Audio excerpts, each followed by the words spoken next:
શામજીભાઈ માતરિયા, મારી જવાબદારી marketing yard બોટાદના ચેરમેનની છે. આપણા લોકપ્રિય વડાપ્રધાન માનનીય નરેન્દ્રભાઈ મોદી દ્વારા સમગ્ર દેશમાં, સમગ્ર રાજ્યમાં અને ખાસ કરીને ગુજરાતની અંદર જે રીતે કેન્દ્રની અંદર સત્તા સંભાળ્યા પછી ખેડૂતોના હિતમાં જે કામો થઈ રહ્યા છે, જેવા કે ખેડૂતોની MSPમાં વધારો કરી અને ખેડૂતોની આવક બમણી કરવા માટેના જે પ્રયત્નો થઈ રહ્યા છે, જેના ભાગરૂપે માનનીય નરેન્દ્રભાઈ મોદીએ જે કાંઈ નિર્ણયો કર્યા છે એને ખૂબ અભિનંદનને પાત્ર છે. સાથોસાથ માનનીય નરેન્દ્રભાઈની સરકાર અને રાજ્યની બંને સરકારો મળી અને MSPની અંદર જે ખેડૂતોનો ભાવ વધારો કર્યો છે, સાથોસાથ કેન્દ્ર દ્વારા ખેડૂતોને સન્માન નિધિ રૂપે દર વર્ષે 2000 રૂપિયા 3 વખત આપવામાં આવે છે, એ પણ અભિનંદનને પાત્ર છે.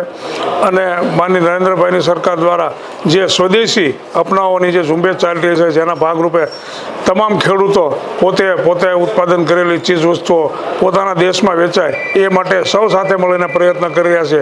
એમાં માનનીય નરેન્દ્રભાઈની જે મહેનત કરી રહ્યા છે એ પણ અભિનંદનને પાત્ર છે. આગામી દિવસોમાં અમેરિકા દ્વારા જે ટેરિફ લગાડવામાં આવ્યો છે એ ટેરિફનો સામનો કરી અને સમગ્ર દેશમાં એક આહ્વાન કરી અને માનનીય નરેન્દ્રભાઈએ જે સ્વદેશી અપનાવવા માટેની હાકલ કરી છે અને સમગ્ર દેશમાં અને આપણે બોટાદમાં પણ સૌ સાથે મળી અને ઉપાડીએ અને નરેન્દ્રભાઈ જે રીતે દેશના વિકાસમાં કામગીરી કરી રહ્યા છે એમાં સૌ સાથ અને સહકાર આપીએ એવી અપેક્ષા રાખીએ છીએ. હું જાદવ દિનેશભાઈ, વેપારી બોટાદ.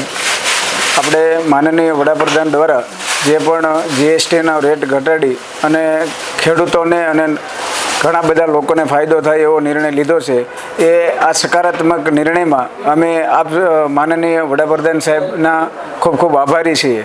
અને આવી ગામડે ગામડે જે સુવિધા ઊભી થઈ છે, જન ઔષધિ કેન્દ્ર, કિસાન કેન્દ્ર અને LPG સિલિન્ડર વગેરે વગેરે જેવા નાના કેન્દ્રોને ખોલીને, ગામડે ગામડે કેન્દ્રો ખોલીને અને જે પણ જનતાને ફાયદો થયો છે એ બદલ માનનીય વડાપ્રધાન નરેન્દ્ર મોદી સાહેબનો અમે ખૂબ ખૂબ આભાર વ્યક્ત કરીએ છીએ. જય હિન્દ, જય ભારત.